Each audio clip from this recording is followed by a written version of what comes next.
அனைவருக்கும் வணக்கம். இப்போ நம்ம பார்க்க போகிறது அமிலங்களின் பயன்கள் என்னென்ன. அதாவது இது எங்கே இருக்குன்னா 8ஆம் வகுப்பு அறிவியல் பாடத்தில் அமிலங்கள் மற்றும் காரங்கள் என்னும் பாடத்தில் இருக்குது. மொத்தம் அமிலங்களின் பயன்கள் ஒரு 7 பாயிண்ட் இருக்குது. அதில் மொதல் பாயிண்ட் என்னென்னா, நமது வயிற்றில் சுரக்கும் ஹைட்ரோக்ளோரிக் அமிலம் உணவுப் பொருட்களின் செரிமானத்திற்கு உதவுகிறது. அதாவது ஹைட்ரோக்ளோரிக் ஆசிட் HCl என சொல்லக்கூடிய ஹைட்ரோக்ளோரிக் அமிலம் தான் நமது வயிற்றில் சுரக்கக்கூடியது.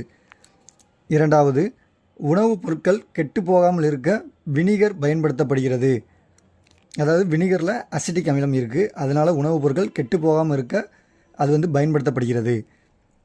மூணாவது, ஊறுகாய் போன்ற உணவுப் பொருட்கள் கெட்டு போகாமல் இருக்க பென்சாயிக் அமிலம் பயன்படுத்தப்படுகிறது.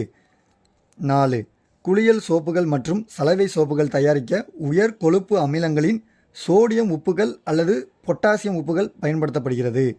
சல்ஃபூரிக் அமிலம் வேதிப்பொருட்களின் அரசன் என்று அழைக்கப்படுகிறது. இது மிக சிறந்த நீர் நீக்கியாக செயல்படுகிறது.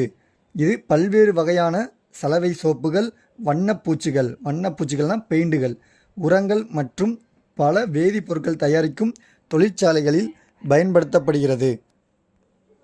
அடுத்த 6வது, ஹைட்ரோக்ளோரிக் அமிலம், நைட்ரிக் அமிலம் மற்றும் சல்ஃபூரிக் அமிலம் போன்றவை முக்கியமான ஆய்வக காரணிகளாக செயல்படுகின்றன. அப்போ முக்கியமாக ஆய்வக காரணிகளாக செயல்படும் அமிலங்கள் என்னென்னா, ஃபஸ்ட்டு ஹைட்ரோக்ளோரிக் அமிலம், நைட்ரிக் அமிலம் மற்றும் சல்ஃபூரிக் அமிலம் ஆகும். அடுத்த, அனைத்து உயிரினங்களின் செல்களும் நியூக்ளிக் அமிலங்களை அடிப்படை பொருளாக கொண்டுள்ளன. விலங்குகள் டிஆக்சி ரிபோ நியூக்ளிக் அமிலத்தையும், அதாவது DNA, தாவரங்கள் ரிபோ நியூக்ளிக் அமிலத்தையும் கொண்டுள்ளன. அதாவது தாவரங்கள் RNA, விலங்குகள் DNA.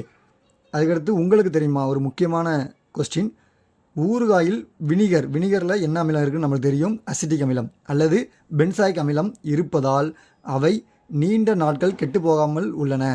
அப்போ ஊறுகாயில் உள்ளது வினிகர் அல்லது பென்சாயிக் அமிலம். நன்றி.